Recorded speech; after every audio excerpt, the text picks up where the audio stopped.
Hello and welcome to the Old Man Orange podcast. I'm Spencer Scott Holmes. I'm Dunigan. And I'm Cisco Garcia.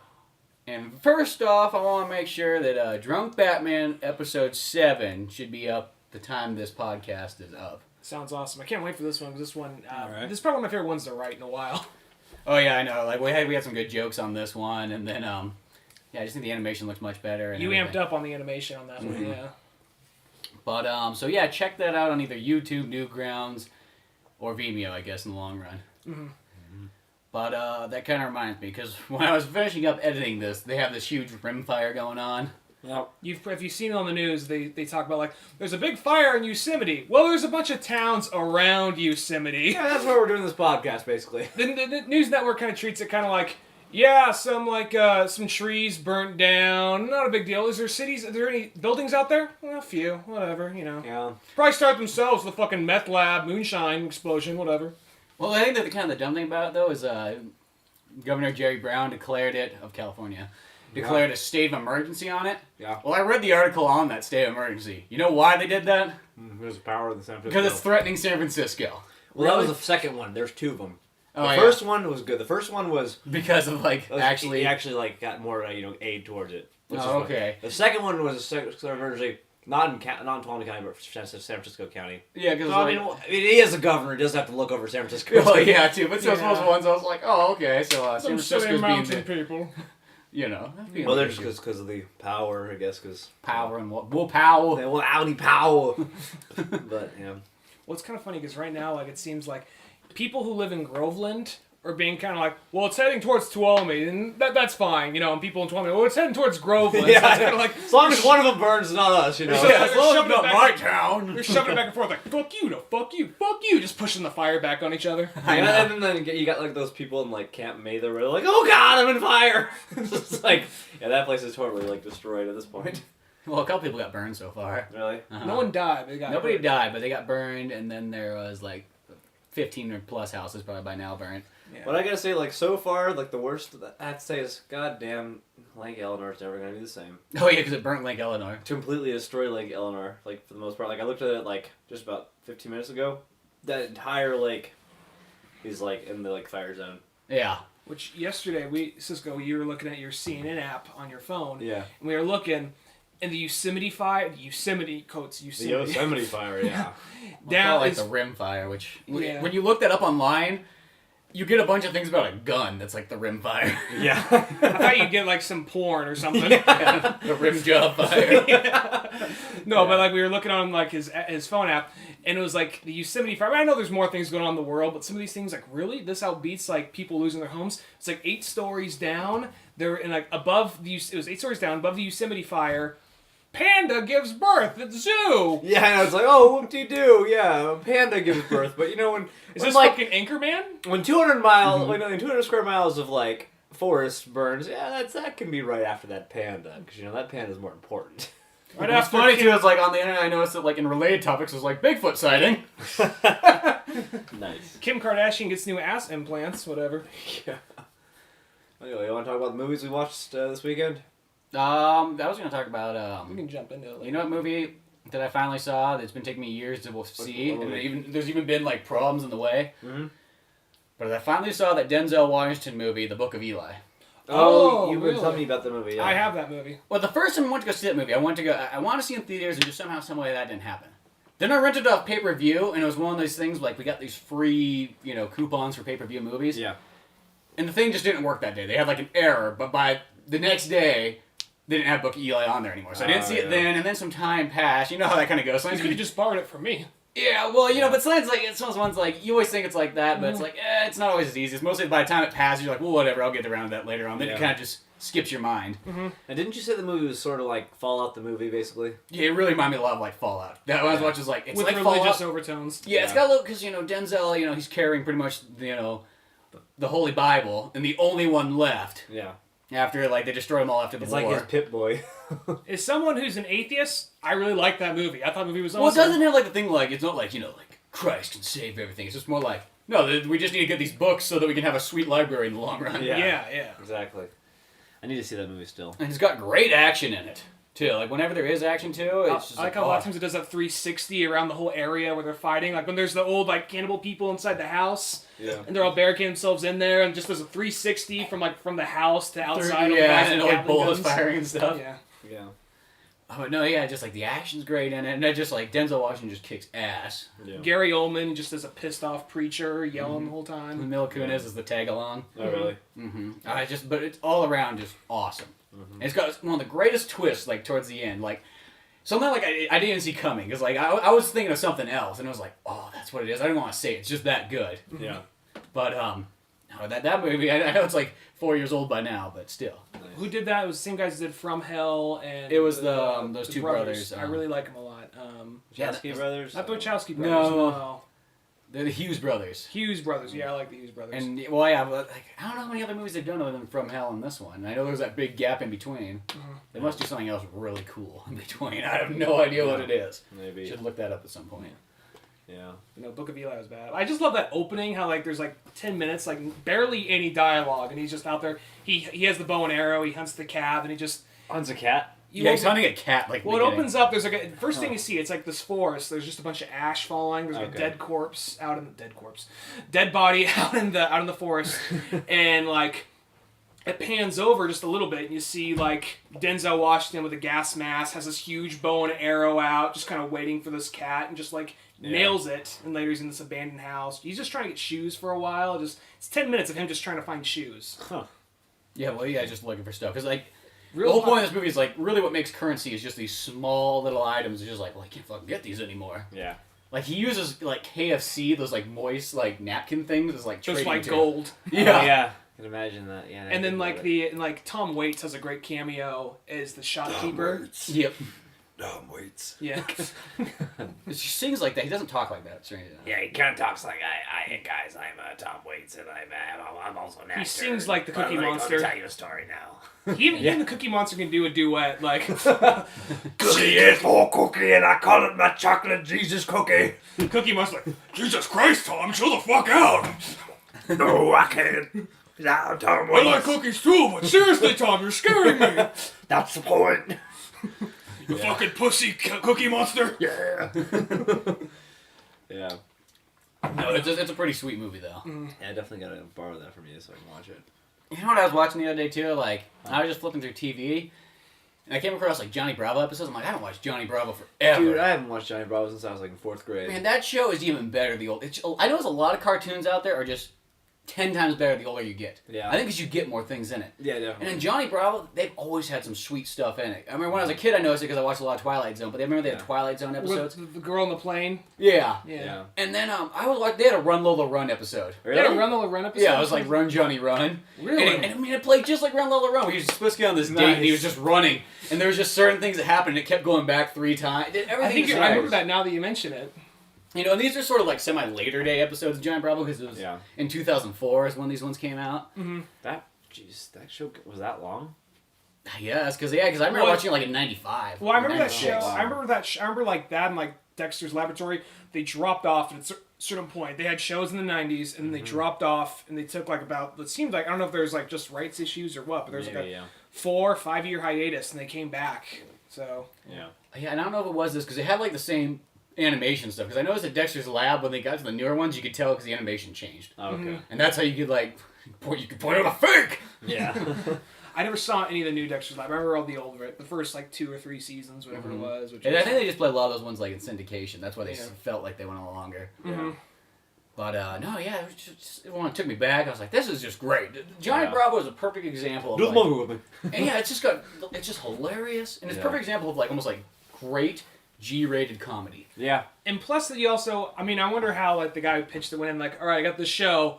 It's about a guy who lives with his mom, and he's always trying to get laid. Oh yeah, and he talks like Elvis Presley the whole time. Oh yeah, it's a kid's show. Because that's really what it is. It's just a guy trying to go around getting laid. That's all it is, yeah. When you're a kid, like, oh, he just wants to kiss him. That's all he wants to do. That's your mindset when you're a kid, or that's what they sell it off as. I know, Or date them and whatnot. Yeah. Yeah. No, it actually had Indoctrinating kids to like go out and be players in life. There was actually an episode. I'm assuming it was the same guy. There's like a episode that was like an homage to Schoolhouse Rock, because they had like a guy, like there's a guy who was just like this kind of like his whole thing was sensitivity. Play like a nice, sensitive guy, Yeah. but bullshit your way through it, lie about it the whole time. And he would always have a song like sensitivity, like in the old Schoolhouse Rock kind of style. I remember that episode. But I'm pretty sure it was actually the voice sounded very familiar, so I'm pretty sure it was actually that guy. I'm pretty Which sure. guy was it? I'm just a bill. That guy was. Well, it was. I think that guy sang all the songs. So they had that guy, and they would have like some kids singing, maybe a girl, but it was just like, I'm just a bill sitting on fucking Capitol Hill, whatever it was. funny, yeah, he said, and I'm sitting on fucking Capitol. That would be the daily show. Thousands upon thousands, millions upon millions of school kids, and he says, "Fuck it." This one girl, this one girl I worked with before. Yeah. We would just sometimes just sing we just fuck around with each other. We sing fucked up versions of Schoolhouse Rock songs, and one was it was she's the one that came up with this one, so it's not sexist. She's like, vagina function, what's your junction? Suck it up, sperm, and spit out babies. How's that sexist? It's kind of scary. Yeah, more than anything else. monster, but yeah. That's gotta be totally a forgotten thing, though. It's only older people must remember that. When we were watching watched it, Schoolhouse Rock in but it was friggin' high school. it was in syndication Well, yeah, though. older people. I'm talking about I younger guess people. we're old. Yeah, we're kind of in that age range by now. We are at that point. We're like, oh, back in my day. But no, I remember think that they still show it. Well, they showed that show when we were watching that show, because that show came out probably 70s and 80s. It's a movie. The movie came out in 75. Well, they would show. Well, I remember what they did is they would show okay, here's a 5-minute song. I remember they threw it on ABC. Oh, really? The way I found about Schoolhouse Rock, it was on ABC. Here's a little 5-minute song or whatever that would go between Sonic the Hedgehog and whatever. Yeah. Oh, that's weird. I never noticed that. Yeah, so I think it was something that came out in the 70s or the 80s, and they It's just 70s. 70s, yeah. and they just threw different songs in syndication. They would Because I saw it as a movie. They played it in school one day. Just Yeah, it is I don't movie, feel yeah. like teaching. Here's this old VHS tape copy There's one of day Schoolhouse Rock. There's one day one of my math teachers I don't feel like teaching. Here's Small Soldiers. So it's I remember one time in actually not one time, more than one time, probably 6 times in band in high school. Miss Buzzer didn't want to teach, so we watched that damn Drumline movie over and over and over and over again. Drumline. Stupidest movie ever.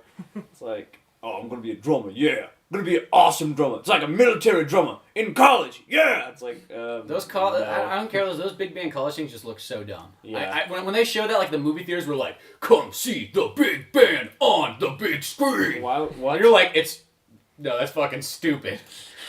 You're gonna get those band nerds who bring their snare drum and wear it with them and sit down in the fucking theater and playing their drums along with all the damn songs in the movie. This is gonna sound like the dumbest thing to judge it by. I mean, it's not. I don't really give a shit for big band music, but the one thing that fucking kills it for me. I know they all don't do it, but they often will wear those old military style hats. That's what that and is. then they come down with a little strap, and no one can see the visual reference I'm making, but the strap comes in kind of just under their nose. Sometimes Yeah. you see some shit like that, and that's where it's fuck it, it's stupid. Just out of all things, that's where I draw the line. Yeah. The little strap that comes underneath the nose, fucking stupid. There's no point in it, Yeah. I can't support the rest of this. There's some of that stuff in life that I just feel it's where you get giant groups together and people are like, "This is cool because we're all in synchronization." And they're all playing, no, that's just stupid. Yeah. It's kind of like when the Chinese Summer Olympics or whatever, and they have that huge music thing. It was The whole drum thing. what a waste of fucking time. Yeah. Well, guys, I think it's safe to say we just lost our band demographic for this podcast. No, marching band demographic. Yeah, maybe the marching band demographic. Sorry, nerds. Yeah. Play for, everybody knows you got to play in a real band. Yeah. I like it when they talk about Batman. Well, Batman doesn't play in a band; he's a solo act, or he's got to team up with the boy. With the boy on harmonica, Batman on drums and guitar at the same time. And every once in a while, he teams up with one other person, as in Batman the Brave and the Bold. That's his B-sides collection. Yeah. But no. So anyway, talking about good old high school times and songs like that, let's talk a little bit about At World's End and how that movie kind of started with the whole high school thing. You mean Shaun of the Dead? Not Shaun of the Dead. World's End. World's End did start for the high school. Oh, okay. I know. Yeah. I thought you meant because Shaun of the Dead came out when we were in high school. Oh, that yeah. too. But yeah. No, but yeah, because it had that kind of was that long ago? Yes, it was. Yeah. Well, I remember. Okay, I will say this about Shaun of the Dead. I remember seeing the trailers for that Yeah. and going, that looks fucking retarded. Yeah, I remember the first thing, scenes. I was like, that is so stupid. I know. Like they're making fun of Night of the Living Dead. What a bunch of. And then I think it was my mom's friend. She was like, "There's this movie you gotta see, Sean." And I was like, "Oh, Sean, are you serious?" It Sean, just looked like the beginning of like, oh crap, zombies are becoming popular. like now it's gonna be What the hell's- jokey joke and all that stuff. And I was like, going oh, on? and I was like, I was in Tahoe at the time. I think there was like a video store closing down, so I was buying a bunch of DVDs. And I got some sweet deals. I got like the Dawn of the Dead, like the box set, like the 4-disc one. That's awesome. I got like both the Kill Bills and all that stuff because they're all giving them out. And I got the sweet sign that said, "We have Nintendo." And Yeah, I I like that remember because that, it had like the scribble. It looked like someone took a crayon and scribbled on like it was like the Wii or something. Like wasn't it something like that? The Wii. No, there's a part where This it was like fucking like no. we Wii, have like Nintendo. we have have. Oh yeah. Because it looked like someone like just wrote it with a marker like urgently in that very 90s bright, vibrant style. And it was probably like I bet you it was We Have Nintendo as in like 1988 or something. Yeah. Yeah. Because I laughed like, how much you want for that sign? And they're like, $2 or something. I'm like, fucking A. Yeah. You still have that? Of course I do. Alright, good. That thing's badass. I need to pull it up though. I had to hang it up like I think we were in San Francisco, but ever since then it's just kind of like sitting in the corner of my room. Yeah, I've got to say, Shaun of the Dead was probably the most pleasant surprise out of any like DVD I've ever seen. But what I was going back to is like she was telling me this, so I saw Shaun of the Dead there. There was like a couple, but this is the time I think DVDs were like $4, and this was like when DVDs at $4 was a good deal. So Yeah. $5 give or take. So I picked it up. I was like, okay, I'll just check it out. Okay, so I trust her on this, on her opinions. And I remember watching, I was like, oh, this isn't just like a stupid kind of like joke movie. It's actually it takes the zombie thing very seriously. It just happens to have these characters who are funny in it. Yeah. But it's a serious movie still. Yeah. And that's what I loved about it. I was like, oh, this is actually genius. It's like very rare can a horror movie actually have comedic elements and still be a good horror movie. Well, it's still, because the nice thing about it, it's a horror movie first, and that's what I like about it. Yeah. The comedy is like second in it. Yeah. And the comedy that is in it is really good. And the Hot Fuzz is kind of the same thing. Yeah, it's like an action movie first, Yeah. and then it happens to have comedy in it, and that's just badass. The thing have horror elements too. You're like, whoa. The thing I love about Hot Fuzz, though, is it starts off being kind of like, look, it's not like a fucking action movie. That's not the way it works. And the whole time, Nick Frost is saying, no, we gotta do this, we gotta do that. Like, it's not a fucking action movie. Stop talking about it. The very end, it just flips a bitch. It just says, no, it is all about action movies. And he's just like doing two guns, firing off at the same time, doing everything. Like, it would be like some 80s action flick or any 90s action flick for that matter. Well, yeah, because like obsessed with like Lethal Weapon and Point Break. And, Bad Boys 2. Bad Boys 2. Bad Boys 2, yeah. But yeah, and that one's just a great movie too. Yeah. And with all three of these movies, like, I understand they're a trilogy, so I understand like what's going for. One thing like I always notice about it, this is not a negative at all, but it's definitely something that I can predict with those movies. Is they all sort of start out the exact same way and kind of end the same way. They're always like the first half of the movie. You could almost consider it a drama in senses. Like it's just someone going somewhere.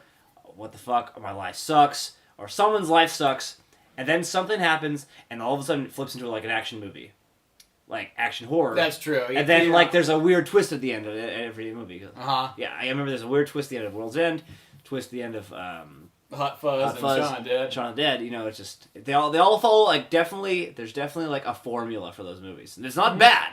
But it's definitely, I can definitely tell it's in those movies after seeing all like three of them now. And they also have themes like a lot of foreshadowing because like in both. I mean, I gotta watch this movie and I gotta watch World's End again to notice what this one was. Yeah. But in Hot Fuzz and Shaun of the Dead, there are moments where they sit down, they lay out the whole story. Yeah. Like there's the part in like Shaun of the Dead when Nick Frost's character is talking to Simon Pegg. He's all saying, "Here's what we're gonna do. We're gonna have a couple of Bloody Marys, yada yada yada yada." And he tells the whole story of what the next day is going to be from that moment on. Because the next day, they wake up, there's a girl named Mary, she's all bloody, and then from there, so just little, like, innuendos like that. And then, like, Hot Fuzz, there's, like, parts where, like, when he goes up to the lady at the hotel, and she's like, fascist? He's like, what? And she's like, she's doing a crossword puzzle. Then he's like, oh, yeah. And then he's like, hag? She's like, what? He's like, oh, no, it's 5 down. Like, oh, thank you, Later down the line in the movie, he's in a shootout that lady. She's like, fascist? He's like, fucking hag! And shoots, so it's kind of like, they always have foreshadowing. This movie and has they had a lot in World's End. I couldn't point them off the top of my head right at the moment, but I did notice them as the movie went by. You notice more of these things every time you see one of these movies. And these are the kind of movies like it really is a great trilogy as far as comedy goes. Yeah. Because strange enough, I remember when I was younger, people explain to you, like, you know, comedy, it's like, well, you know, there's certain ones are good, but, you know, kind of like, well, a lot of things fall flat in them. And I remember the more and more I watch in comedies, that's kind of how a lot of them are. Like, look back at like your comedy DVD collection. Look at some of those movies, you're like, the first half, if it's a 90-minute movie, the first half an hour is really good. Yeah. The second half an hour is good, and the third half an hour is like, well, we're just finishing the movie now. Yeah, that's true. And I notice I have a lot at once, but when you get movies like this, or as I always say, I think the two grandest comedies of all time, in my opinion, probably like Clerks and Office Space. Yeah, they're good ones. They're just great all the way through. Not a single like let down. Yeah. Well, here's what I think makes these movies and this trilogy stand out a lot is the fact they're not solely just comedy films. Like, Yeah, because they got the action. They all have action. They all have action. Yeah, good action to top it all off too. It's not even just like and very well shot and very well edited. And then there's like all three of them have elements of horror in it. Yeah, they're all. Yeah. Mainly Shaun of the Dead, but they all have. well, this one too. This one's like This one and Hot Fuzz. And Hot Fuzz. Yeah. They all have elements of horror, but in this one. And you know, even drama, you could say too. In the right, like the moment, they always do have that moment, that dramatic moment where it comes around, where a character is more or less just spilling his whole guts out. They still have like some comedy within those scenes, but like the part of the movie when Simon Pegg, we find out like when it's just down to like Simon Pegg and Nick Frost near the end, and they because earlier in the movie he wouldn't show his sleeve, he wouldn't roll down his sleeves. They show why, and you saw that he escaped from rehab. Yeah. And it's like one of those things like, oh fuck, you know, and then he's just like he's just saying, my life fucking sucks. What am I supposed to do? This is all I have. That whole thing is just like, oh, wow. It never really misses a beat. There's never really a moment where it falls flat on its face to me. Well, because Simon Pegg's character, the whole point, I guess, of the movie is that he's the guy who, like, has not changed since 1990. Yeah. Same guy, now, like, 40-something years He's old. That's the Pauly Shore of the group. Yeah. Yeah, he's something like that. He's one of those kind of guys who just doesn't want to give up on youth. Yeah. Sort of, or you could say, like, Ryan Reynolds and Van Wilder. Van Wilder, yeah. Like, he's just been there for 7 years, like, I don't want to leave. I like it here. Yeah. But, so that's the whole point. He's like, we did this pub crawl, like, when we were in 1990, we fucked up and didn't finish it. We got close, but we didn't make it. So he's trying to get his friends back, who now are all kind of, like, corporate, you know, they have kind of, like... They all have their perfect jobs. They all have, like, the close to perfect jobs, you know, they got the wife, the money, the car, they're, you know, kind of like the capitalist, like, perfect job. So he's like, no, let's go back, we'll do it again. And they all kind of go, okay, we'll go with you on this, even though we don't want to. And then as they go through this, they just realize that this town has changed, and people have become like these kind of like robot type things from outer space that they have to fight off and kill. And some people, if they haven't been turned into that yet, now they're just like slaves to the robot.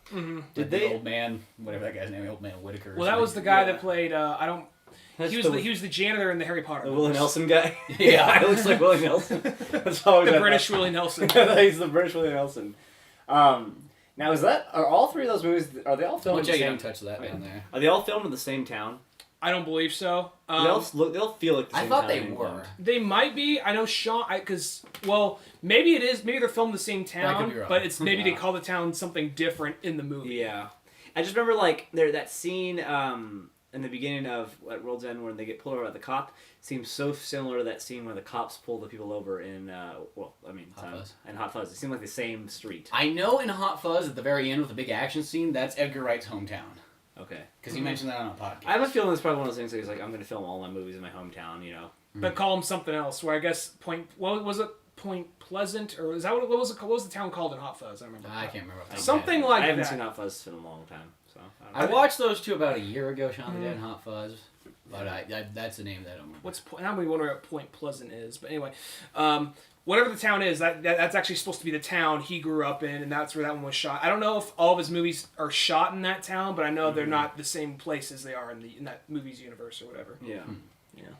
Well, they're all probably a separate universe, but just it's kind of like what makes them sequels is kind of like what you said, Cisco, which is the continuing plot points, the foreshadowing, and then a lot of the same actors, Nick Frost, Simon Pegg, and then inside jokes. Yeah. So yeah, like the fence, like the fence, or like whenever they go into a bar, every once in a while you hear the little like casino thing from like Evil Dead, Shaun of the Dead, that the thing that alarms the zombies that bring them up to the. Oh yeah. Yeah. You always hear that thing at least in one of those movies somewhere. Yeah.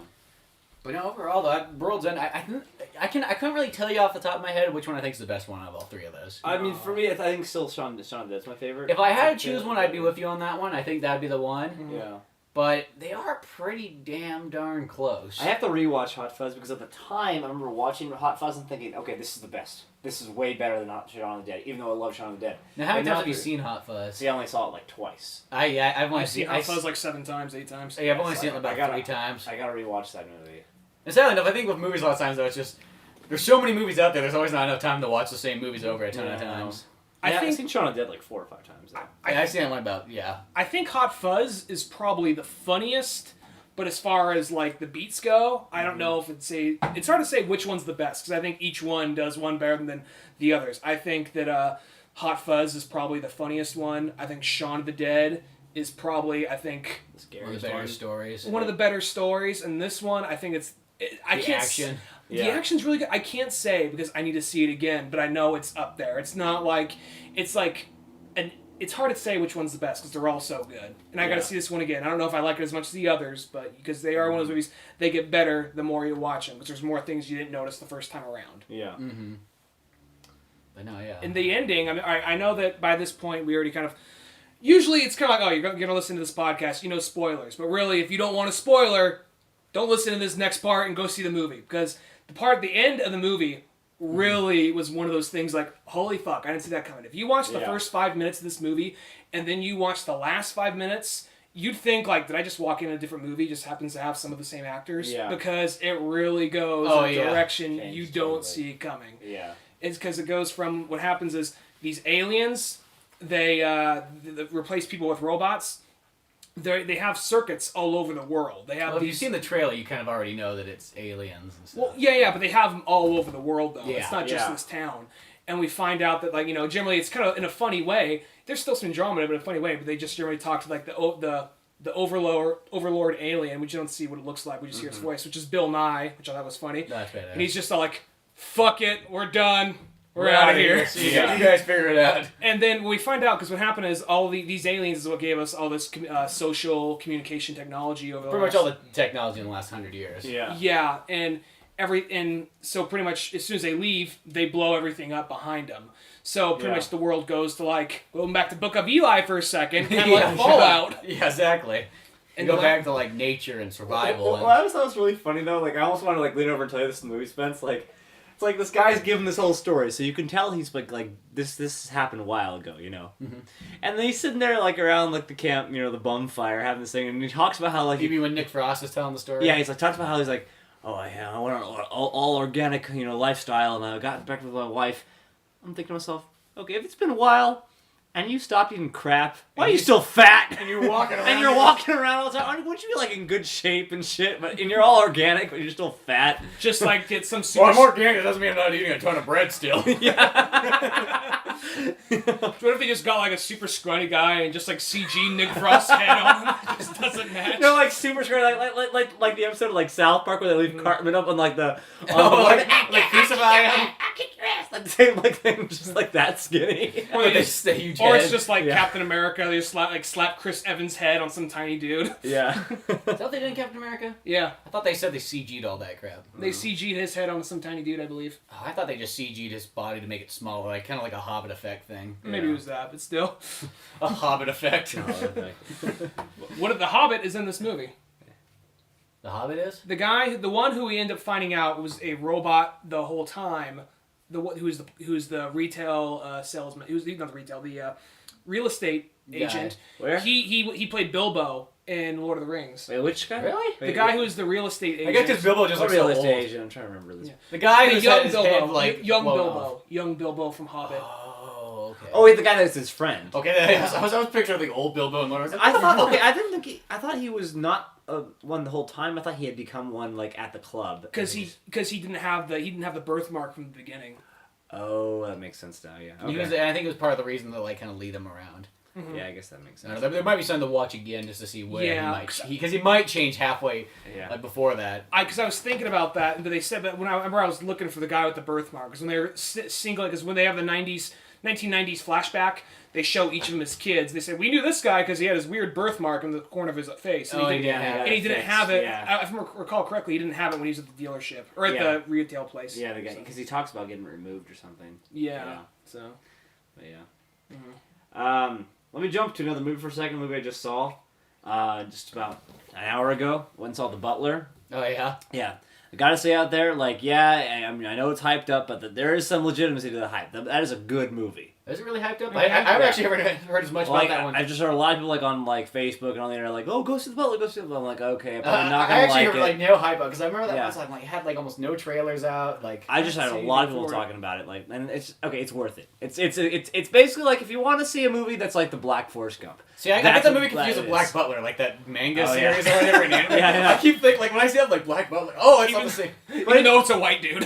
Or a Japanese guy. I've never seen it, but I'm just guessing. I'm just looking at the cover. I'm just assuming it's a Japanese guy. But it's a good movie. It's like called the Black Butler. Yeah, it's basically based off like a guy, like I guess a true character. Not his name wasn't like Cecil Gaines. Like his name. They changed his name in his movie. They changed his name. It's not like it's like they changed to protect his identity. Yeah. He's the president's butler. Yeah, he was there for like 30 years, and basically like he goes through his life, and it's like he has 2 kids. One of his kids is actually the kid who plays seaweed in Hairspray, but he like becomes like he's like the one he's proud of because like. Basically, the whole movie, like, there's an argument between whether or not he's, like, a house nigger or not, like, this whole thing in the movie, like, because, like, he's like, don't use that word, that's not what I am, and then, like, he's like, yes, that's what I am, like, some people will say that's what he is, some people say that he's not. Well, is he getting paid? But he's getting paid. See, if he's getting paid, I think that defeats the whole purpose of that. Yeah, but that's what one of his sons, one of his sons is, like, proud because he's like a patriot and like the main character he's like super like patriotic obviously he works for the White House he works with the president his whole life he's like yes sir I love America like the whole movie like America's giving me my fortune kind of thing like take it The Godfather but one of his sons is like good he's like a patriot he's like going off to fight in Vietnam and stuff like that so he's proud of him. The other son, of course, is like, he's the fuck up. Fuck you, Dad. Yeah, the other son is like, he's not a hippie, but he's a Black Panther. Oh, okay. So like he starts. So fuck you, Dad. He starts as like. I talk like a '90s kid from any '90s movie. Even though it's the '60s, man. I'll be like Max from a Goofy movie. But it's like he starts as like a Martin Luther King follower, like peaceful protest. They show like the sit-ins, like he's sitting at like a bar and these white people came in and like try to like attack him. And yes, okay. One thing I was worried about with this movie, I thought there was going to be a lot of like the stupid like white man's regret crap, like you see in like you see in Red Tail, and 42 had a lot of white man's stupid regret, which is like annoying in movies. Never like, seen that one. Well, it's like when they show. I know what it's about. Yeah. Or like the Patriot. Patriot is or like the Patriot. The Patriot where it's like. No, we get paid to work here. It's like, yeah, right, okay. And then like Mel Gibson, they just look Mel around Gibson pays us. Yeah. They're smiling and He even nodding. takes us on vacation once a year. But he sends us to Hawaii. They're smiling and nodding, like they look over at Mel Gibson. Mel Gibson's like nodding, like cracking his knuckles. You better fucking say that. You better memorize that script. But like, basically in the movie, like they basically show like from President Eisenhower to President Reagan. They basically make it seem like all those presidents were like super pro civil rights, whereas Nixon could give a fuck, and Reagan. I mean, well, at that point, Reagan didn't care. I don't think as much. No, I don't think it was like a burden, but he wasn't gonna go out of his way. But like, for example, like they really showed like they showed like Eisenhower like he did like send the police to like let the black people in, but they make it seem like into the school when they were trying to. Robert Williams Eisenhower? Yeah. And like they show that, but they make him also seem like he really cared. Like really, I don't think Eisenhower really cared as much. Now the only president that legitimately I think cared, well, 2 of them were JFK and Johnson. That show in the movie. Like they actually did care about civil rights, and they show that in the movie. And they kind of overemphasize it, especially with Kennedy. But I gotta say, really funny though. The guy who plays Lyndon Johnson is the funniest guy. He's the same guy who plays Orson Welles in RKO 281. Mm-hmm. And what do you play? Liv Shriver? Is that his name? I don't know. He played Orson Welles in Arcade. He played Sabretooth.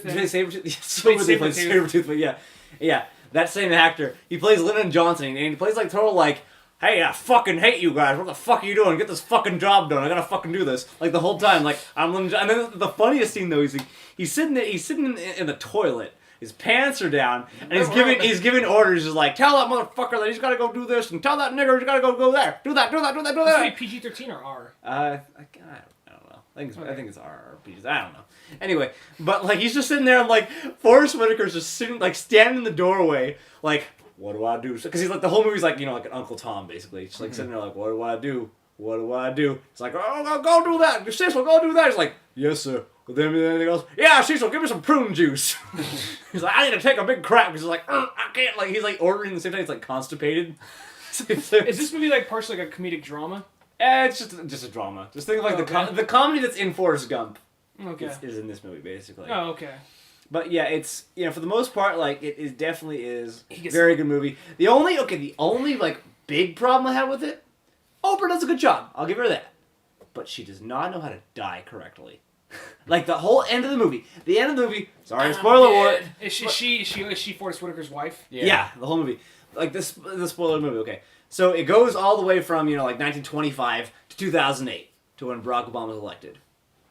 And like Wait, that guy lived that long? Apparently, I don't know. Maybe they fictionalized it. I don't know. Sounds like the guy was like 100 years old. But is like he just like a head from like Futurama by this point? he's just like Barack. You need anything? I need to sit down. Or he's like Robo Butler by this point. Yeah, he's just like his brains inside of like a cyborg. Well, he's like 90 at this point because he's like in like 1925 he's like 6. Oh, I was picturing he started his job in 1920. Oh no! He started his job in 1927. What is he, like 25, 30 years old at this point? No, so he's in there, and like he talks about like I can't wait to vote for a black president. I'm gonna vote. And by this point, he's already resigned. He resigned in Reagan's term when he resigned. And so he's sitting there and like he's like super proud because like he's talking to his son again, and his son became like a congressman. And there's this big break in the movie the where son that was the Black Panther. Yeah, because he doesn't talk to his son for like 30 years because he's like didn't approve of him like rebelling and all this crap like that. And then his son becomes really political and he becomes like a congressman that was like, I was in the riots, like one of those kind of congressmen that you see nowadays. And basically like he's like, oh, I can't wait to vote for Barack Obama. And then like they go to the house. He's like 90 years old. His son's there with his kids. He's all happy, and his Oprah's there, and she's all old. And they're like looking at pictures of their granddaughters. And then he goes in the other room for a second to get them, and Oprah's sitting at the table. And then Oprah dies. And then he goes back in there, and Oprah's like, got her like head against like the side of the wall. And he's like, "Wake up! Are you asleep?" And like you can obviously see that she's breathing. It's like, come on, Oprah. This shit goes as far as like just have a tongue hanging out like. No, she's like trying to be dead, but her shoulders are moving up and down. If you look closely, you can tell her shoulders moving. That she's breathing. I'm like, no, come on, can't you act dead for 4 seconds? Can you not breathe for 4 seconds? Come on, Oprah. When you said going back to this for a second though, you were talking about like. It starts off when he was like 6 years old or something. Yeah. Because I assumed he was just playing Forrest Whitaker throughout the whole movie. Oh, no. Yeah. Like, what if they just CG? What if they just like CG like Forrest Whitaker's head like on a 6-year-old boy? Like, yeah, I'd like to see a black president someday. Like the whole the beginning of the movie starts like Mariah Carey's is like a boy. Yeah. I was saying Mariah Carey's his mom in the movie, and then basically what happens the beginning of the movie is how he gets so like I had a hard childhood. It's like it starts with him like picking cotton, and then like his mom is like out in like the house it's basically like a slave like plantation but in the 20s, and he's like boys paid slave. Yeah, paid slaves, and he takes like was like slave owner comes out and like takes Mariah Carey out to like this barn and rapes her, and then like. When his like dad protests, like his dad's like his best friend. When his dad protests, he gets shot, and then from there he goes on and becomes like Mariah Carey, the pop star. Yeah, well she's half black. I didn't know that, but apparently she's half black. Oh, okay. Yeah. Sometimes it takes a movie to tell you something. Yeah. I didn't know that either. Yeah, but it took a historical movie to tell me Mariah Carey was half black. But like, that's like the chick that's in Fantastic Four. It took Robert Rodriguez to point out that she's Mexican. I'm like, oh, that's why she looks so weird looking. Yeah. Like, because like she was trying to be a white person like that. It's like she has blue eyes and blonde hair. Yet there's something about her face that just does not look like that. It's like, oh, they put that together. Oh yeah. What's her name? Sue Storm. Well, yeah. Oh, I know that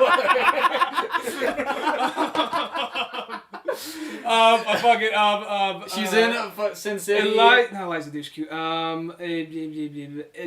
Alba something. Jessica Alba.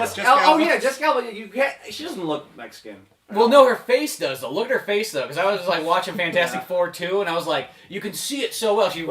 She doesn't look white whatsoever because. Her hair has like this like yellow color to it, like so unnatural looking. Yeah. And then like they put the blue eye thing on her. I don't know if they do it CG or like contacts. I think CG nowadays because contacts became a thing of the past. Yeah. Probably. But and I just remember watching that Fantastic Four. I was like, there's something there, and even Sin City 2, it's like she was like. I know she thinks she's white, but there's something about it. Like I could see through this, and then finally it was like a machete. It's like it all makes sense now. Thank you, Robert Rodriguez. Well, same with the Mariah Carey. Like you see her, like yeah, she's white, but then like you see her bone structure, and you can tell that she's like half black.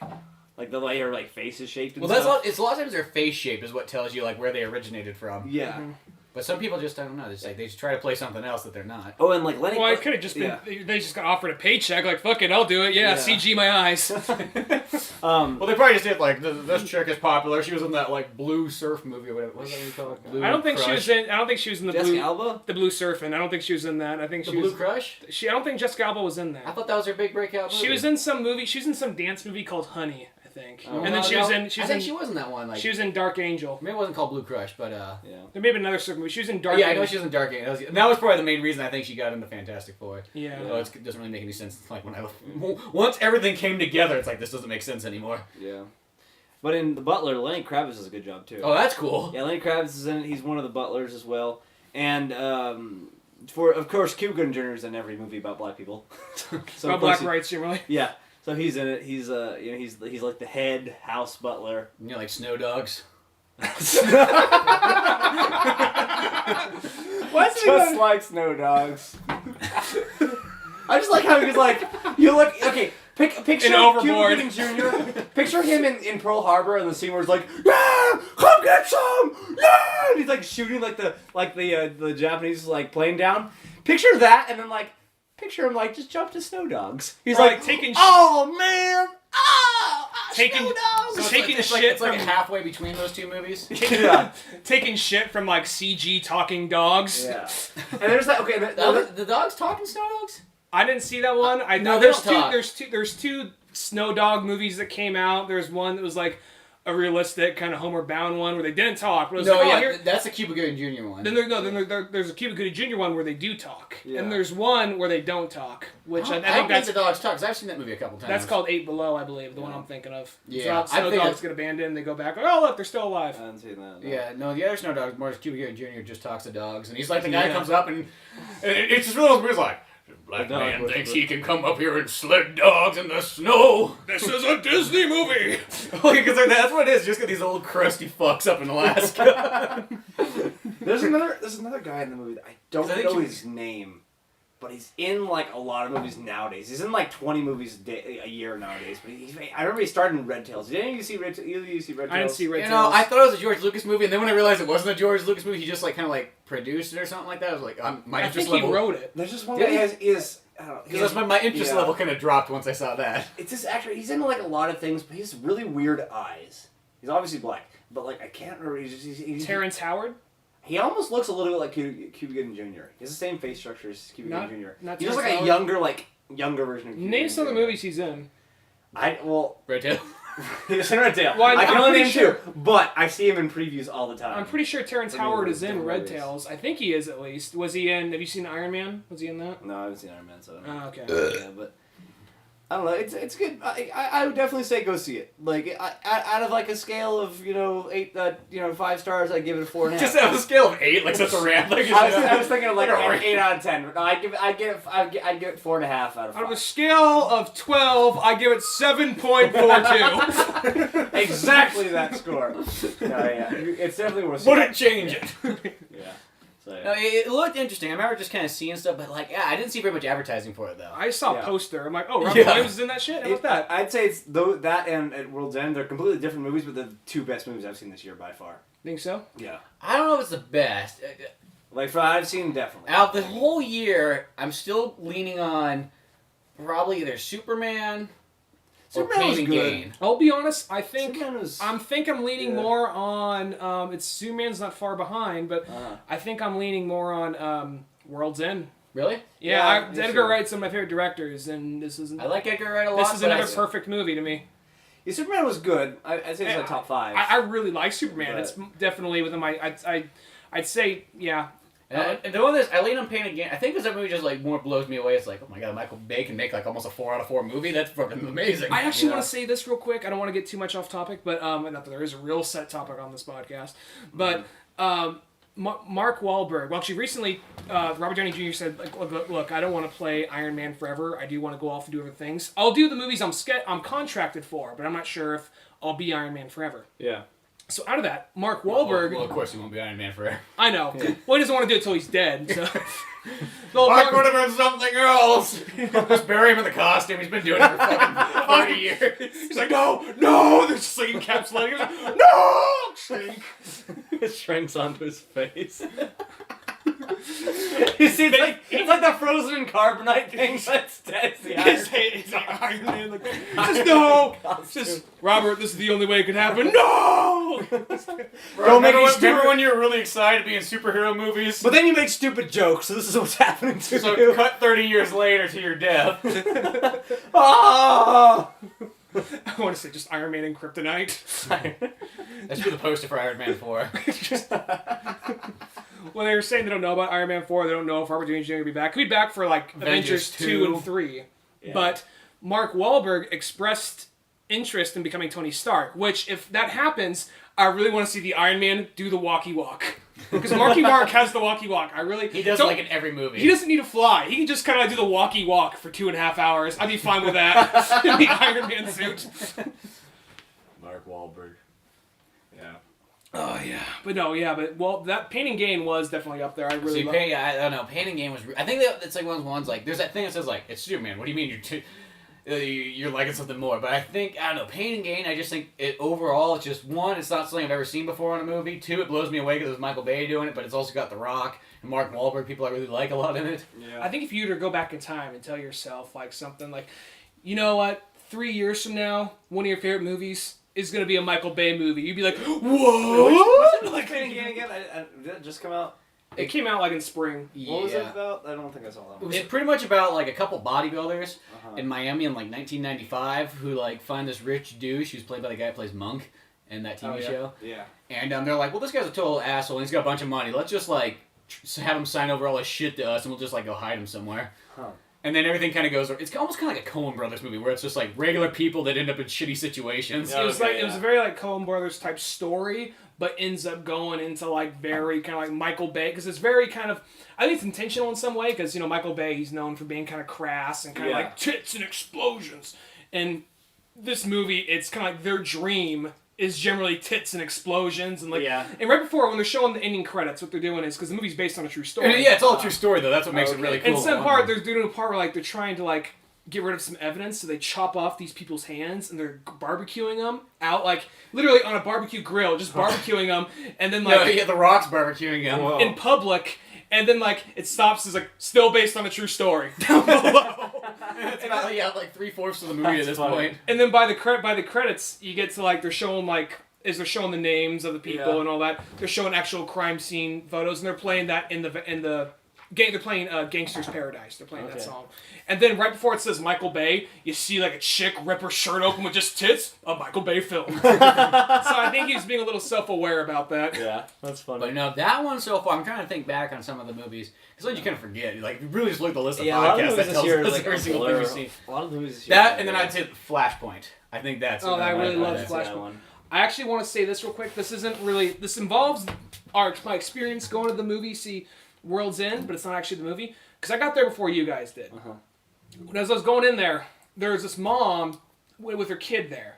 They're just going down the same aisle as I did. And I see the kid turn a little bit, and he has something on his shirt. I'm like, what is that? It looks kind of familiar. And the kid really turns around. The kid is wearing a kick-ass shirt. Now, it's not like some like 10-year-old kid. This is like a 6-year-old kid. Oh, wow. And it doesn't just have like kick-ass on it. It literally says kick-ass. And it has like a bunch of the characters on it. I'm like, I wonder, are they? And just the mom's like, oh, so this is the movie? Okay, let's go check it out. You know, just walking into Kick-Ass 2. It's just, that's how the world has changed. Yep. Well, really, ass is not a bad word anymore. I always feel the second that you put a word in a movie title and it's generally accepted, that's when it's like bastards too. Ever since like Glorious Bastards. Called like the shit fucked and like people would like wear t-shirts like 6 years old. We will reach that point eventually. We're going to be called shit fuck. You know, there's going to be somebody that's going to try and make it's not a porno. Just make a movie called Fuck. What are you going to go see today? Fuck. And then the sequel, Butt Fuck. And then Butt Fuck 2. Butt Fucking again. and then Butt Fucking. And then the reboot, Ass to Ass. And the sequel, Fuck the Fuck. when that one goes down, they try and bring back the original stars from the original fuck. They just call it clusterfuck. Or like old fuck. Old fuck. This is their like comeback. No, old fuck sounds like when Grown Ups is like remade in like 30 years. And I was like, I need some money, guys. Let's make another movie. Yeah, and they're like, Rob Schneider and Dave Spade won't stop fucking calling me. Just do this. Like we call old fucks. David Spade's probably the one's like making out pretty well because he's on Rules of Engagement. Oh, he's on a TV show? Yeah. Uh-huh. Oh, good for Yeah, him. that for like years. What about Rob Schneider? I don't know. Rob Schneider is okay. If he's not He's getting, bankrupt. I'm not saying that to be a dick. But like, if you're not getting work at Happy Madison Studios, where the fuck are you working? Exactly. Well, especially when they don't put him on the poster for number 2. I don't think he's in number 2. I'm not gonna see it, but I don't think he's in it though, Yeah. because I didn't see him on the poster. Unless he just drives by in a second, like, guys, can I be in the movie? No. Just puts his head You're a down. bad Rob Schneider. Bad Rob Schneider. Go away. Oh. Just there'll always be a spot for him to go on a stage, just say it, you can do it all night long. Like, one night only, live on Broadway. Rob Schneider as the "You Can Do It" guy. Just Rob Schneider on stage, he's just doing quotes from all his movies. It lasts like 2 hours long, but he quotes like 10 minutes worth of material. He just reached the point where like You should start quoting Judge Dredd lines. And Surf Ninja lines. Surf Ninja, Judge Dredd and Surf Ninja. Came at like the same time too, those movies. He like reenacts the hot chick. It's like a Broadway play. It was a one-man play. He just it's like he has like one side of him is like the chick, the other side is him. He's got like so his half skirt, half pants. So he has to just jump, like he's staying in the same spot the whole play. He just like turns. He says, I don't know if we should switch bodies. We totally gotta switch bodies. Jumps back. And then like, what happens if he has like a freaking heart attack in the middle of the show and his like left side of his body goes numb? What fuck? I can't play the girl anymore. Ah! I got a stroke. I had a stroke. I love that episode of Simpsons. I thought that was your James from Pokemon. No, there's a guy that's like the wait. Isn't he like a waiter? He's a waiter and he goes like, and like everything he he always like reacts to like when someone asks him a question, you know, he goes like, yes, yes. And that's like Homer asking like. And Homer just finally goes like, why do you keep doing that? And he goes, I had a stroke. I forgot about that guy. It's the episode where Homer's like the bodyguard. He's in a couple of episodes, I think, that guy, isn't he? Yeah, he's in a few. He reminds me of like Vincent Price or something like that. Like, yeah. Now the movie's of Vincent Price. Well, Vincent Price, I'll say this. Vincent Price, yes. Since we're on Vincent Price, there's that movie Last Man on Earth, which is like based off of I Am Legend. Yeah. Mm-hmm. Which a lot of people talk so greatly And then there's about. the Omega Man with Charleston Heston, which I've never seen that. I want to see that. Oh but yeah. It's been on my like Netflix queue for like 100 years by now, probably. It's one of the ones that just sits like in the middle where like it doesn't really go up because you keep putting more shit on there. Yeah. Yeah. Like Charleston is like, I'm almost there. Oh shit! I'm back to 25 again. Back to the grave for me. God damn you, Book of Eli and Justice League Unlimited. Yeah. Things that outbeat it. Look at the Fantastic Four show from the 90s I fucking put up ahead of it. Fantastic Four show from the 90s? But there was I was like, yeah, Laura told me, she's like, yeah, there was a 90s like Fantastic Four show that came in around the same time the X-Men. It was on UPN. I was like, well, Yeah. I never had UPN. Yeah, they had UPN also had the Hulk and Iron Man, which I think those each had like one season or two And seasons. once again, I've never seen any of those because I didn't have They're that the channel. same stylings, they're just like, well, you know, Fox, they're gonna get X-Men and Spider-Man. The ones that the kids really know and like. But You know, the ones the kids love is, you know, no, but UPN, we'll settle for Fantastic Four, Hulk, and now Iron Man. Now they'll fucking murder for an Iron Man show. would be like the thing. Now You'd it's, be like, X-Men? What the fuck is this, 1992? Give us fucking Iron Man. we're at the point where really it's kind of like, you know, before you'd have like a Marvel logo, you have Spider-Man standing there with his arms on his hips looking proud. Now with his chest Spider-Man's puffed fucking a silhouette of like Iron Man, like poking his head around, like trying to get some room in. Iron Man just keeps Yeah, on I looking know. over his shoulder, just pushing like, no, Peter, just stay back. It's best this way. I mean, for literally You've had 40 your time. years, Spider-Man was like, you know, the face of Marvel, and now it's Yeah. starting to like, this robot hand is like pushing him out of the way. Yeah, all of a sudden. With this giant pile of like robot cocaine. Speaking of Iron Man, I don't know if I told you this or not, Spence. When I was working on the campaign, I was working for this guy named Eric Swalwell, who's a Democrat congressman. Anyway, he was running against a guy named Pete Stark. Oh, this. And I remember driving around Livermore one day when we were doing some campaign work, and one of the signs, somebody painted over Pete Stark's sign and said Tony Stark, and that had like the Iron Man sign. I wanted to steal that sign. Like, that's so cool. And I was driving with Eric, and then he's the one who pointed it out. He's like, "Oh my God, look, Iron Man!" And I'm like, "Yeah, Iron Man's like, yeah, at least, but he's not as cool as Iron Man." Of course, no mention. Yeah, just like douche, douche. Yeah. Anyway. Whenever you showed me a picture of that Pete Stark guy, he looked like he was very confused. Like you just walked in on him jerking off or something. Yeah, you showed me a he's picture of that basically dude. like that. He's just like an old, crusty man who's been who was in Congress for way too long. Mm-hmm. Yeah. A lot of those now. Well, yeah, it comes with the territory. You got freaking Barbara Boxer, the ancient woman, and what's Yeah, her it's really name? just like, Diane they won't leave. Feinstein It's like they in put their fucking claws ever. in, like, I'm not leaving! Try and pull him, like dragging like into the woods. Just I know, it's like, God. like someone being pulled in the shadows of like a Sam Raimi movie, you know? Yeah. So it's really slow and Yeah. loud and obnoxious and old. Yeah. But they're like, I'm not leaving. This is my birthright. It's louder than the actual like scraping of the nails. The people love me! The people love me! So you're trying to, it's actually they're robots. They have blue stuff inside of them. Probably do, just like the world's end. That was probably my. I love the part with like Nick Frost because like something we never said is Nick. There's a part in the movie with Nick Frost. We find out that even though he's best friends with Simon Pegg, they don't really talk anymore. Yeah. And he doesn't drink anymore because they got into a really bad accident that was somewhat Simon Pegg's fault. Well, Simon Pegg left him there, is what the problem was. Yeah, he ditched him. So, and he just kind of messed up his life for a good portion. And so what ends up happening is he doesn't drink anymore, but then he finally just loses his shit once they all realize, like, I'm not dying in this fucking town! He grabs, like, 2 stools and starts just bashing the robots in the face. Well, before that, though, he gets to the point, there's, like, Simon Pegg, he's like, we got shots. He's like, well, you can drink shots, right? It's not beer. Yeah, it's not beer, yeah. It's like, this is not the same And thing. then at one point when Nick Frost fucking, like, breaks, he just drinks all 5 of those, like, in a row. Well, it's funny because what they say is, like, well, we can't stay. We gotta finish this Golden Mile thing, or this the Golden Mile. Otherwise, we can't go. You know, like. Or they'll know that, like. They'll arrest us because we're already drunk. He's like, Nick Frost isn't drunk. They look. He just finished the last shot. I'm done. Yeah. But I love that part where he's just like, he just loses his shit and just starts bashing all these robots in, just like covered in blue 2 blood. bar stools. Yeah, that part was awesome. The action was awesome. That one just had really. It's like they just Yeah. upped the action even more in that one. And you can definitely tell, like, his signature thing, like Edgar Wright's signature thing for his movies, maybe not Scott Pilgrim, but at least for the trilogy, are like bar fights, because every single one has a bar fight in it. That's true. Scott Pilgrim did have a bar fight, actually. There's the Yeah, first guy, technically the very first guy, one. the It's first in a guy. club, but that's Oh, technically yeah, a bar that's- as well. That's true, yeah. Mm-hmm. But yeah, it's always like that. And like one part I love in like Shaun of the Dead, it's probably one of my favorite scenes in Shaun of the Dead is when they're having that bar fight with the zombies and they're playing Queen. Don't Stop Me Now. I'm like that was so cool. No, they're flashing the lights. It looks like a concert. All those having such a zombies. good time having a ball. It's like it's just for like raping the zombies.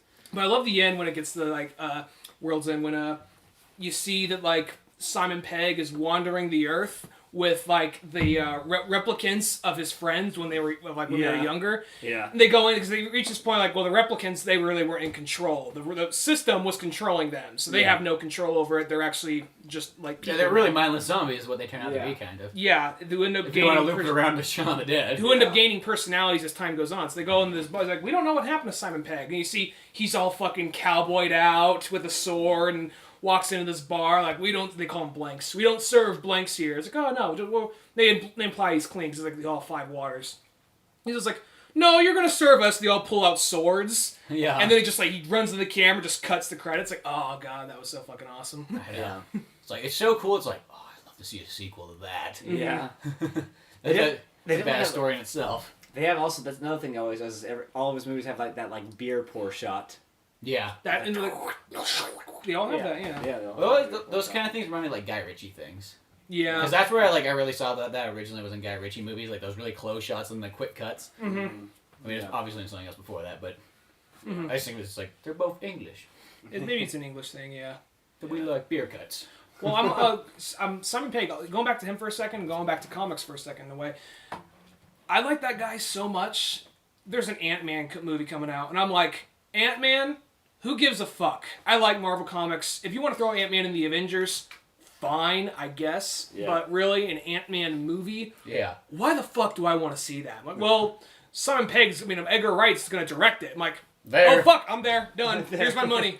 Yeah. Can I pre-order that ticket? Well, that's how I kind of feel. To me, I always feel that really directors is like the number one thing that sells me to a movie more than anything else. Yeah. You know, because there's a lot of movies, like, if it wasn't for that director, I don't know. I'm not saying it might not be a good movie, but that's what led me into the movie, was the director. Yeah. Mm-hmm. I'm kind of at that point where it's like anything Quentin Tarantino makes, I'll go see. Yeah, Anything Edgar Wright makes, I'll go see. So Yeah. And that's pretty much how I am with, like, the directors I really like. You know, even if it's, like, you know, Ridley Scott or something, I'm like, it's Ridley Scott, I gotta be excited. yeah. But, Even Rodriguez, though, I still really... well, as long as I'll see not a you kid think about movie. movie, it's not a kid's movie. That's the only thing. Is Yeah, I cut it not a off with the kid's kid movie. thing. Yeah. Yeah. We don't need Shark Boy and Lava Girl 2. I'm surprised it's come this long. I guess Sin City, I heard it's coming out this October, but I haven't seen any trailers for it. So I don't think I can't imagine it. Well, the thing that sucks about Robert Rodriguez, though, I really like him as a director, but I feel like he's a director who's lost a lot of respect recently. Like, he still has, like, great movies like Machete. People love Machete. But then with all that stupid kid crap that came out, like, every time I hear people talk about those movies, like, people talk about Quentin Tarantino, and of course, with Robert Rodriguez and Quentin Tarantino, those kind of directors, you have the people that love him and hate him. Yeah. But more so, I hear people say they like Quentin Tarantino, but for the most majority of the people I've heard, other than, like, movie buffs like us, they all talk about, like, oh yeah, that crappy director, what's his name, Robert Rodriguez, you know, like, a lot of people, like, just say that, because they don't like his movies. I'm like, you know what? And I'm like, so someone's like, okay, look, he did, like, I want to be like, hey, he did a lot of good movies. But then I'm like, okay, they don't watch a lot of movies. Obviously, they're thinking of Shark Boy and Lava Girl, that crap like that. It's like, And who knows even if they are thinking of that stuff, though. What's that? Well, some people just Yeah. don't like the whole Yeah. exploitation thing. And even some film buffs I know, the thing is... Well, sorry, just cut it for 1 second, sorry. I'm just saying, like, the Quentin Tarantino thing, he is exploitation too. And they don't have a problem with exploitation.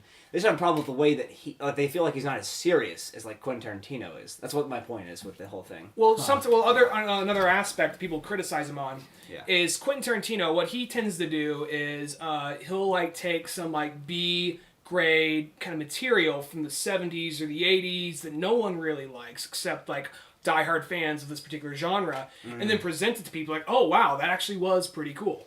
Yeah. What Robert Rodriguez does is because Quentin Tarantino, what I always viewed him is he's kind of like, a indie director, not indie director. He's a big director who has that kind of indie appeal and indie style. Yeah. That's the way I feel about it. And even, like, he's not even really, like, even the indie thing, I would say he's not even that as much, too, for the fact that, like, he's pulling from movies that people that, like, in the indie community would be like, that is trash. Are you serious? You would watch something like that? Because, like, the movies he's pulling from is he's really, like, he's pulling from movies that generally, like, it's like that other movie, because, you know, the indie people are, like, the artsy, you know, like, you know, it's got to have, like, meaning and message, where he's pulling stuff from his movies like, this is fucking just badass. Yeah, that's what I mean, yeah. Or just film in general, film nostalgia in general. Because a lot of his movies run on the idea of nostalgia. Yeah. Because, I mean, last couple movies he made, he's pulling music from old westerns or old... Like actual tracks and stuff, too. Yeah. Quentin Tarantino, you saying? Yeah, like a lot of music in Django Unchained was actually songs from other... Yeah, there's the one from, like, They Call Me Trinity. Because I remember I was watching that one, I was like, oh, dude, that's the song they used in They had a song from Django. Two Mules for Sister Sarah. They had a song from that. He's also starting to do that thing that a lot of films are doing nowadays, which bothers me to no end, is when they put, like, contemporary music in old movies. That just pisses me. When it's a timepiece, I don't like that. Well, Tarantino, I guess it's to be expected with him. I guess I could just accept it more with him. He started with, like, Inglourious Basterds. I was gonna say, I don't know if it's to be expected, because really it's only in the last two movies. Yeah, it's only Inglourious Basterds. Well, by the time Inglourious Basterds happened, I'm just like, I'm probably going to see it. And, like, they were playing James Brown in the trailer to Django. I'm like, well, that's going to be there, so I'm prepared for it. Yeah, I was just like... When it's... Okay, movies... Some things can blend in. Mm-hmm. Like, for example, like... When it's a Western movie, I felt like Jim Croce blended in. I felt like a lot of the music blended in. But when he's talking about a highway. Here's what this is what makes it blend in, though. It's what instruments you choose. Yeah. Mm-hmm. I think that's... Because you can have, like, a modern music, but if it has sort of, like... An electric feel. Yeah, well, you got fucking rap. Not electric feel. It's got to have, like, an acoustic. It's got to have, like, as long a as it western. has an electric feel, it can throw you off. That's what I was going to say. Oh, okay. I was going to say, but I mean, like, if you're having a western, you can have, like, a modern song, and you can have, like, kind of, like, acoustic guitars, but, it still kind of doesn't feel... It feels rural. We don't want to be like Butch Cassidy and the Sundance Kid, because I think that's where he pulls that kind of stuff from, though. Yeah, but like, for example, like in Django Unchained, I know a lot of people like this. I hated the fact they put rap to the movie. I thought it was stupid. And like, it just took me out of that section of the movie because it just did not blend at all. And same with like Inglourious Bastards. Like, the David Bowie song. Like, even though that's an awesome song, it's like, no, this feels too 80s. This is the 40s. I like that. Well, the thing is, I guess the rap song, there's a little bit of rap I actually like. And the rap they used in Django Unchained, I thought worked. I mean, I was already expecting it. So I guess I was able to accept it. But at the same time, I mean, it's not the choice I would do. But that being said, I thought that mashup of James Brown and Tupac was pretty awesome when he's killing fuckers left and right. I'll say, though, the one thing that they, like, by looking at the rap song, though, in there, is they use kind of, like, older style instruments as the backbeats and stuff in it. They do and that's the one thing. I mean, like, I know it's still rap, so it's still a modern form. Yeah, it does, but at least it's not like just like you hear like kind of like a vinyl scratch or something like that in it. It's they're using kind of like, I guess, just acoustic style instruments. But I want to go back to Robert Rodriguez because we got on Tarantino. But I think the biggest thing about Robert Rodriguez in Tarantino is Rodriguez has a lot more of, I think, the exploitation kind of like 80s, 70s grindhouse movies. I mean, Quentin Tarantino has a little bit of that, but I think they both focus Well, I think what makes Robert Rodriguez, though, like, why people don't like him, though, is because he's, like, straight up action, and action's not a popular genre, strangely enough. And it's one of those things they pull more, like, Tarantino, he'll, like, take, like, compare, I mean, you can see similarities, but compare Death Proof to Planet Terror. Yeah. They both kind of are that grindhouse movies, but they're two very different types of grindhouse movies. One, you can see, all right, this is obvious Tarantino, and this is obviously Robert Rodriguez. And in all honesty, even though I like Quentin Tarantino more, I think Planet Terror is a way better movie than Death Proof. But, because when you stop and just look at Machete and compare that to any other Quentin Tarantino movie, I mean, you see a little bit of kind of like some similarities, but it's more like, let's focus on the action and the over-the-topness and just amp the fuck out of it. Well, when I think of Robert Rodriguez, I think of them as very similar, just Tarantino mostly has more writing, less action. Yeah. Robert Rodriguez has more action, less writing. But their writing is very similar, and their action is very similar. It's just the balance is different. Yeah, that's like the key difference in those two. But they really, like, to me, it's like, it's weird. The only thing, though, is I just think that a lot of people, they don't like that much action. I think it's the more recent movies, the Robert Rodriguez, the difference between Robert Rodriguez... it's the... Well, from Sin City on, I'd say... Because even Desperado, Once Upon a Time in Mexico... No, I think from Sin City on, that's where we see the major differences between Quentin Tarantino and Robert Rodriguez. Yeah. Because by then, his movies have a lot more action in it. They're usually a bit more over the top. I mean, Machete's way more over the top than any Tarantino film. Well, yeah, but I mean, you go back to Desperado, Once Upon a Time in Mexico, that still feels kind of, I mean, it's similar. Obviously, he's adding to it, but... Yeah, and I don't blame... I mean, they're both differentiating themselves from each other a little bit more. I'd really like to see them both go back and do another, like... From Dusk Till Dawn? Yeah. Not that movie exactly, but work together. Well, yeah, that's what I mean, though, is like the one where Tarantino writes it and Robert Rodriguez directs it. I'd love to see that. Because I think that's a perfect combination. One thing that I like that Robert Rodriguez does is I like how he does not go off on tangents on the end of the movie like Quentin Tarantino does. Like when he adds that extra half a fucking hour that you don't need. Well, see, Robert Rodriguez, I think he's a little bit more like he doesn't efficient, like director and editor than Quentin Tarantino is. Where Quentin Tarantino's like, he writes with this kind of like idea that you could almost just say he just free flows it instead of like he doesn't edit his movies. And who's gonna tell him what he's gonna do? Exactly. He's gonna do a line of coke and kick your ass. Yeah. Where Robert Rodriguez is like, I think he kind of understands like no, because his movies. They always perform under budget, and they always... Well, they're never, like, extremely long. They're mostly always, like, they're 90% or probably, like, an hour and a half long. Maybe a little bit longer, an hour and 45 minutes. I'd say Sin City's probably his longest movie, if I can think about it. And that's just including, like, kind of like the special Frank Miller there, too, so that just adds to it. And Quentin Tarantino. Yeah. So. But no, I think... I'm curious to see his next movie. I mean, Quentin Tarantino. He talked about making that movie Killer Crow, which that might be a little while before. I mean, I don't know if that movie's ever going to even get made, but who knows? Yeah. I would like to see another joint operation between those two, though. Yeah, me too. I think it's one of the coolest things is when they get together and do stuff. Mm-hmm. Yeah, and have there ever been any talks about Edgar Wright ever working with any of them? Because he did to an extent because he did. I want to say Robert Rodriguez did some of the music for some of Edgar Wright's movies, and then he did a trailer for them when they did the whole Grindhouse thing. Yeah, because he did one of the trailers. Because I think it was him, Rob Zombie, Eli Roth. See, I'd love to see them all together. Well, the Hobo with a Shotgun in Canada was one of the trailers. Yeah. Well, I'd like to see them all together on like a real movie, not just like a trailer, like a real like movie. You know, like almost like a Twilight something where they all like direct different segments of it. You know what I mean? That An would be- anthology would be Wait, awesome. well, there's Yeah. that movie that the Four Rooms movie. Remember that one? Yeah. Where Quentin Tarantino does a section, Robert Rodriguez does a section. Which really, the whole point of that movie, though, you're buying that movie for the Robert Rodriguez section, though. Like that part blows away all the other like ones. The hooker and the mattress. Yeah, it's just like that one. I remember I just showed people. It's like this is just a perfect example of like a short like film in a sense. Mm-hmm. Yeah. It is like I mean like the Quentin Tarantino one's not bad, and the other two are like they're good, but just that Robert Rodriguez one just blows all those ones out of the water. Mm-hmm. But we got a new Robert Rodriguez movie coming up soon, so Machete Kills comes out in I can't wait 2 for or that 3 one. weeks or so it'll be badass. Yeah. That's gonna be awesome. That was one that just snuck up on me. Like, he's gonna make Machete Kills. Oh, he is? That's cool. All right. And then all of a sudden, it's like 2 months away, it's like Machete Kills. Where the fuck that come from? Like, Danny Trejo was on a screen, like, yelling at you, "You're going to come see Machete Kills!" Like, oh, yes, Danny Trejo, I will. He just fucking walks out. I'm like, yeah. I'm like, whoa, where the fuck you come from? I go to all the movie theaters and threaten them to go see Machete Kills. It's okay, Danny Trejo. I'll do what you He's say. kind of like, because he's in so many movies now. He's in everything. He's in like not just movies. Like he's in the fucking Fallout New Vegas. He has a voice in that movie. Yeah. The game. I mean. Well, he's one of those kind of guys. Why is he in I Fallout feel like Vegas? he's the kind of Shit. Fucking what's his name? He's like shit fuck. He's like he's the.